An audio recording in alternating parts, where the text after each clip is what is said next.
At first, I thought I was imagining things.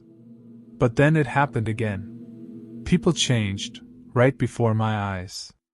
And one of them looked exactly like someone I knew. Something is very wrong here. Hi everyone. I wonder if anyone will read this, but thank you if you do. Something weird has been going on at work, and I just feel lost. I feel all sorts of things, really. I'm not sure what to think, or who to talk to. I saw that some people post here to talk about things they can't really talk about anywhere else. I thought I would give it a try.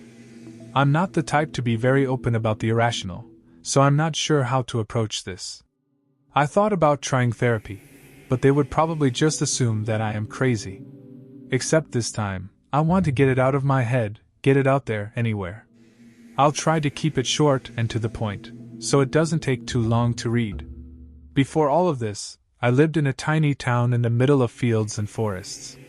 It had its charm, I won't deny that, but it didn't feel like I was made for this type of life.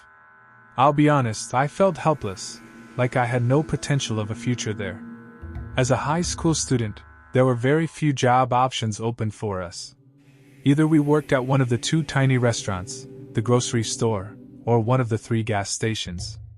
That's right, we had 3 gas stations, which we all thought was excessive considering that we could cross the town from one side to the other by foot within an hour. Anyway, I ended up working at a family diner. Once I finished high school, I stayed there for a few more months, so I could save up more money. Then I moved to the city I live in now.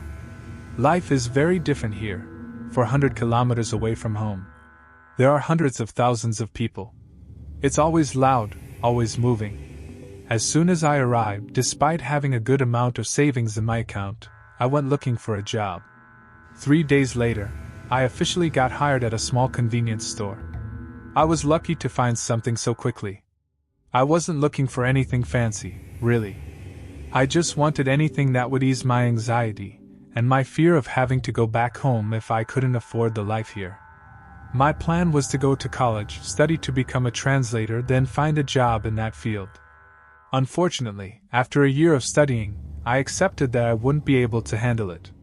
Long story short, my will to live was gone. I couldn't afford groceries, rent, and all the costs related to college, and I had no energy, ever. So I gave up. I quit college and kept working. After 2 more years, I decided to look for another job, something more permanent. It took a while. Finding a job in a city where every place is filled to the brim with employees isn't easy.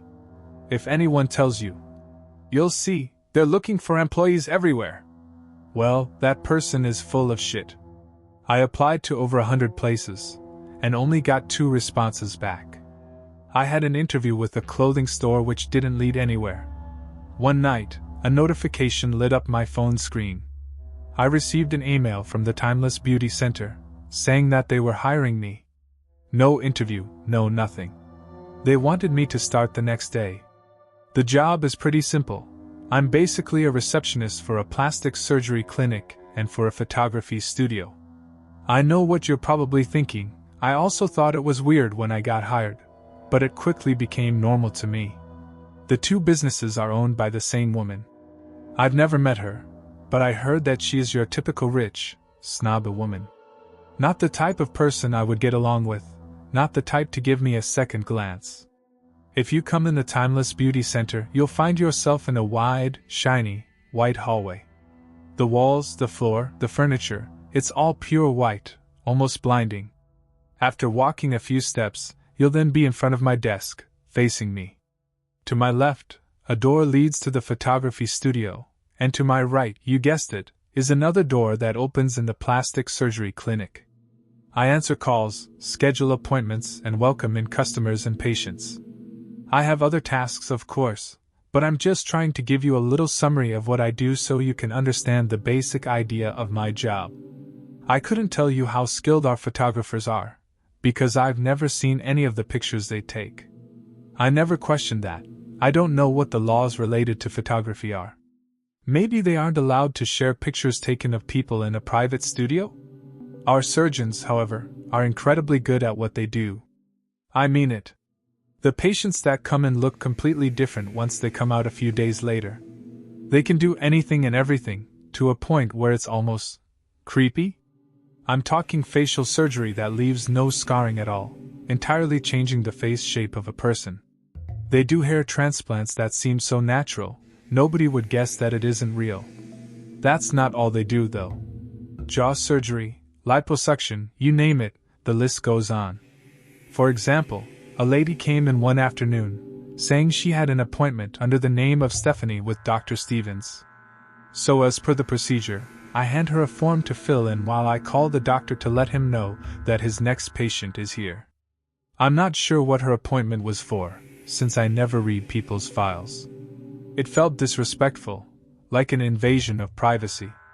I would technically be able to find out if I wanted, but that would involve snooping further into the system than I was allowed to. Stephanie was an average height, slim woman with short black hair. Her teeth were slightly crooked, but most people would never notice, too captivated by her deep green eyes. Dr. Stevens came to let her into the clinic, and I went on with my day, welcoming in more clients for either one of the two businesses. I don't usually remember patients, if I'm being honest, but I remembered her. I am a simple, 20-years-old man, alright. When I see a beautiful woman, well, I remember her. So 2 days later, when a tall, red-headed woman came to my desk to check out of the clinic, I was astonished. There stood Stephanie, at least 4 inches taller than she originally was. Her hair reached her hips, and her skin now had freckles that I could swear she didn't have before. My eyes observed every aspect of her new appearance until they landed on her teeth.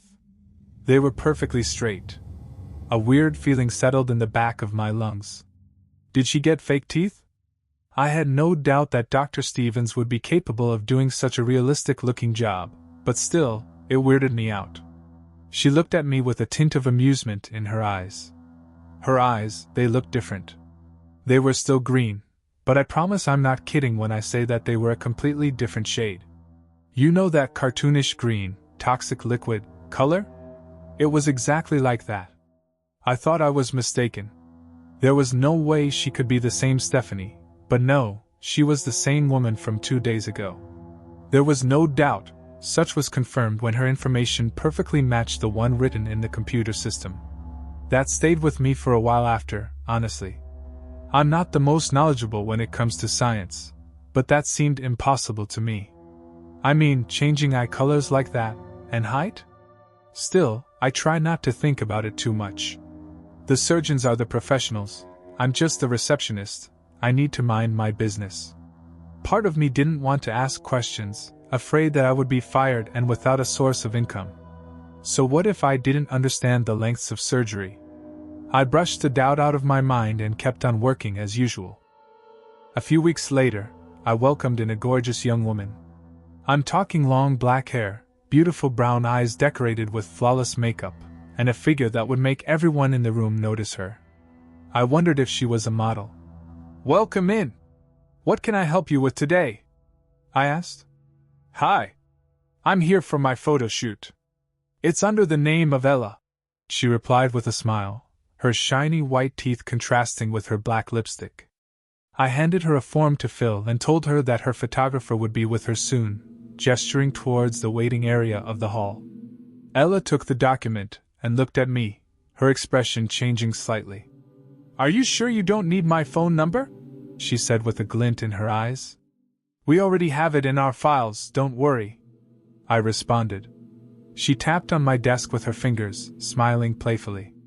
She chuckled, took a pen and wrote her number on a small piece of paper I had on my desk. She then winked and walked away, before taking a seat and beginning to fill out her form. I wasn't used to being flirted with at work. Most people's minds were entirely focused on their appointment. I must have looked really stupid, because I don't even remember responding. I'm pretty sure I just stared at her with my mouth slightly open, trying to formulate a response. I stood there like an idiot for an embarrassingly long moment, before shaking my head and picking up the phone to call in the photographer. A few minutes later, Ella was brought in the studio. As she walked past my desk, she winked at me again. I smiled at her and put her number in my pocket. Part of me thought this was ridiculous. This is my workplace, not a middle school classroom, but still, I couldn't help but hope that something good would come of it. I wasn't the social type, I still am not. I don't go to bars, nor go to parties, so I don't usually end up with a woman's phone number. God, this is embarrassing to admit. The day got pretty busy.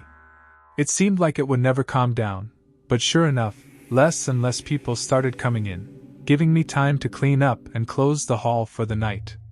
I was mindlessly sweeping the floor, simply relieved that the day was over, when my mind started to wonder.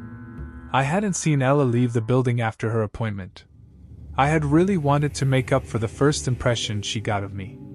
I wanted to wish her a good evening, at least, maybe even invite her to go out for coffee together. I let out a sigh.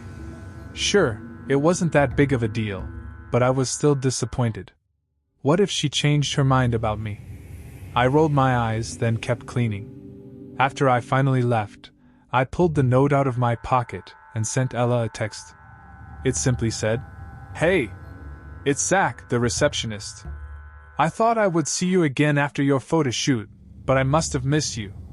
I put my phone back into my pocket and started walking back home.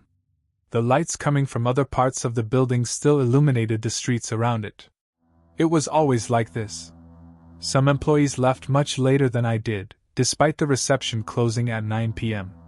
It seemed weird to me, but again, I assumed they probably had paperwork to fill and whatnot. It's hard to know what has to be done in a plastic surgery clinic after closing time when you don't work in there. I got home, ate something, then took a shower. After all this, I settled in bed. For once, I felt happy. I felt hopeful. Honestly, I couldn't stop glancing at my phone to see if Ella had responded, but she hadn't. She didn't reply that night, nor the day after. Days passed without a response, and I assumed she changed her mind. I was disappointed, I admit, but it happens. It wasn't the end of the world. I got busy at work again, and I quickly stopped thinking about her. Despite my job technically being monotonous, little interactions here and there with people made each day a little bit different from the other, which I appreciated. This morning, something happened that truly freaked me out. The day had been boring, nothing out of the ordinary or truly interesting happened. I was taking a sip of my coffee, when a woman made her way around my desk and stood in front of me. "I'm here to check out," she said happily. My coffee caught in my throat and I had to try really hard to keep it from coming back up. I swallowed, feeling the liquid slowly, painfully go down my throat. The woman. She looked like Ella. Not exactly like her, no, some of her features were different. She was shorter and her smile was entirely different, but she undeniably looked eerily similar to her. "Sure thing. Under what name?" I finally asked, hoping the woman standing in front of me would somehow be Ella. "It's under the name of Sophie. I came in a few days ago for my surgeries," she answered. My breath caught in my throat. I looked her up in the system and sure enough, a short blonde woman with light blue eyes had come in 4 days ago. Except, Sophie wasn't blonde anymore. Her hair was long and black, and her eyes were now a deep shade of brown that I hadn't been able to forget the sight of since I last saw them on Ella's face a week ago. I held my breath, trying to push down the wave of nausea that was dangerously making its way up my throat. As soon as she left, I fell to the floor, bent over the trash can, and I threw up. It was undeniable. For fuck's sake, those eyes were Ella's eyes. That hair was her hair. But they were on a completely different woman. That made no sense. I stayed on the floor for a while longer, clutching my stomach, heavy breathing. Fortunately, nobody else came in that night. I didn't even clean the hall. I locked the front door and I left. I don't even think I turned off the lights. I ran home as fast as I could. I'm in bed now and I can barely breathe. I sent an embarrassing amount of texts to Ella's number, begging her to respond, to say anything, but she isn't responding. I don't know what to do. I don't know what to do. Typing this all down was harder than I thought it would be. I'm trying to be rational, I swear, but how can I make sense of this? The new eyes, the new teeth, all those new features people come out with after their surgeries, They have to come from somewhere, right? Just, please, help me make sense of this. I swear, I'm not crazy, but I can't shake the feeling that something could have happened to Ella. If you have any idea, any rational explanation, anything, please tell me.